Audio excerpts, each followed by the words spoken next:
Hi, I'm Leia Fell-Murray. And I'm Isidora Mauras. Welcome to our Love Chile's news broadcast.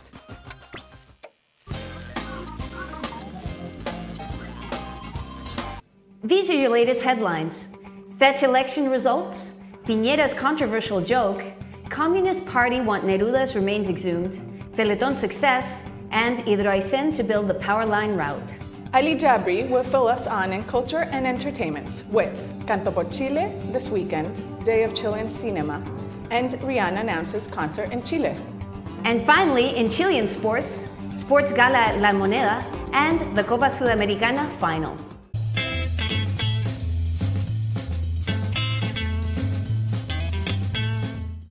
The election results of the Student Federation of the Universidad de Chile came out last Wednesday, 7th of November, announcing Gabriel Boric from the Creating Left list as the new president. A historic vote with more than 13,000 voters resulted in a marginal victory over former president and opponent, Camila Vallejo, who will now take the position of vice president. Boric's F list gained 4,053 votes, while Vallejo's J list accumulated 3,864 votes, meaning Boric won with a small margin of 189 votes.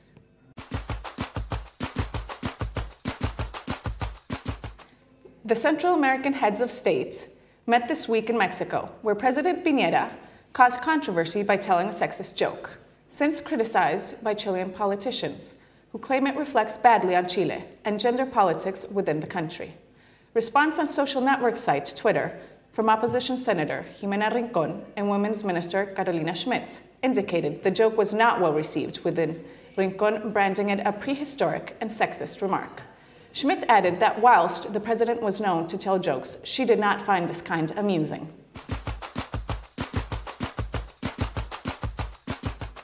The Communist Party was asked that Pablo Neruda's remains be exhumed following doubts raised over his cause of death.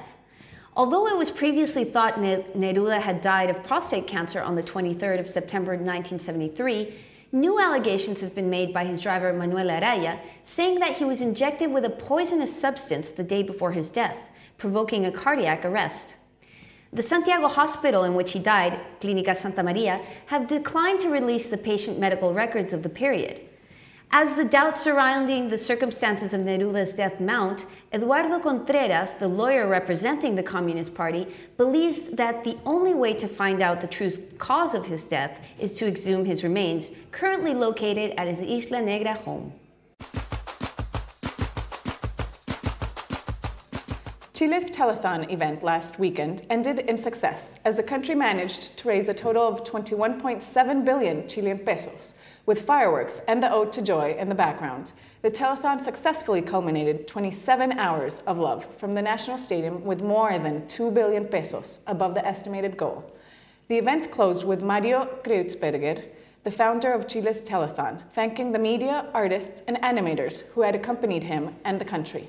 Finally, singer Juanes closed the art show and received the Medal of Solidarity for the historic involvement in the Crusade of Solidarity.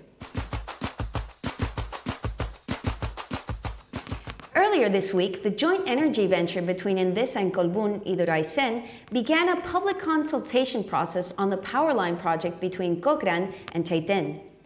The route for the power line will cover 660 kilometers in the south, in a location with the intention of being as hidden as possible from tourists and residents. According to the company, only 20% of the power line should be visible from the public highway. The project has garnered criticism from the tourist sector in the area, which is concerned such a route would destroy tourism in the entire southern highway area. Furthermore, environmental issues have been raised over the 100 acres of forest that will have to be cleared, with another 600 acres facing pruning and reduction in height in order to install the pylons. Aicen's operations manager claimed this would be offset by a reforestation project being developed for the Baker River area.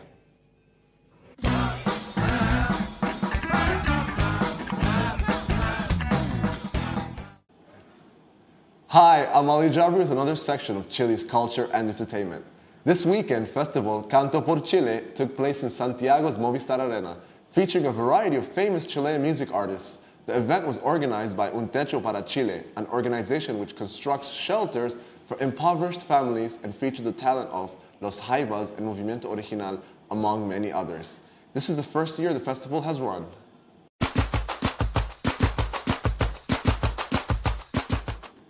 The Day of Chilean Cinema will be celebrated this Tuesday, the 13th of December. Throughout the country, cinemas will be showing a variety of Chilean films, both old and new, at a lower price than the normal cinema entry. A variety of films will be premiered, including Sebastián Silva and Pedro Peirano's latest film, Gatos Viejos. The event is being organized by the Council for Culture with the aim of promoting Chilean films and filmmakers.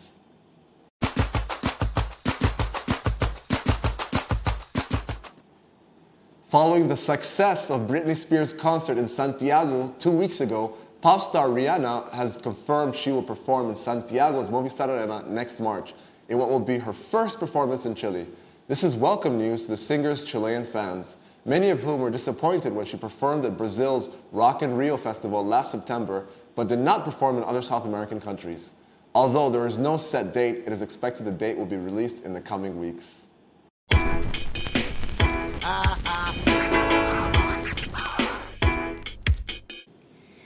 President Sebastián Piñera welcomed a number of Chile's athletes to a ceremony at the La Moneda on Tuesday night, commending the efforts of the Pan American Games team, who collected 43 medals in the event last month, Chile's best ever medal tally. The 2011 National Sport Award was presented to triathlete Bárbara Riveros, who enjoyed a successful year, including a win in the sprint discipline at the ITU World Championships in Lausanne, Switzerland. The ceremony also took to the past, honoring former national team goalkeeper Sergio Livingstone, one of Chile's first soccer stars between 1941 and 1954, who since went on to a successful sports broadcasting career. Chile's pro athletes were told to look towards the future, with Santiago preparing to hold the South American Games in 2014.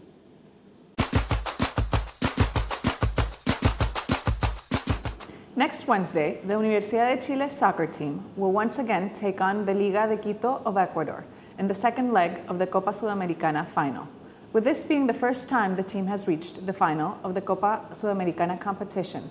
Ticket demand has been extremely high, which has caused chaos within the opening of sales for the southern galleries.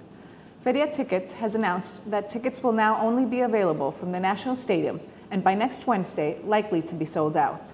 On Thursday, the first leg of the final was played in Quito, ending with a score of 1-0, meaning that Universidad de Chile will need to tie on Wednesday to win the two-part series.